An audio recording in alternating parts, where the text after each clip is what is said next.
গতকাল বিকেলে একটি খবর শুনেছিলাম আমি, কিন্তু বিশ্বাস হচ্ছিল না যে খবরটা ঠিকই সত্যি না মিথ্যা। আর আজও বিশ্বাস হচ্ছে না যে সত্যি জুবিনদা আমাদের মাঝে নেই। কীভাবে যে এই কথাটা আমি বিশ্বাস করি আর আমি নিজেকে বোঝাতে পারছি না।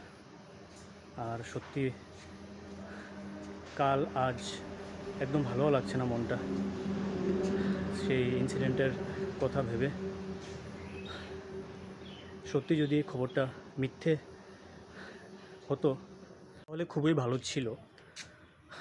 এখন সত্যিই বুঝতে পেরেছি যে না, খবরটা সত্যি। আর আর আমি এই ভিডিওর মাধ্যমে ওনাকে শ্রদ্ধাঞ্জলি জ্ঞাপন করলাম, আর সাথে ওনার আত্মার শান্তির কামনা করব ভগবানের কাছে। আর লাস্টে আরেকটা কথা বলতে চাইবো আমি, যে আজ হয়তো উনি আমাদের মাঝে নেই, সেই কথাটা সত্যি, কিন্তু উনি সব সময় আমাদের মনে চিরজীবন থেকে যাবে।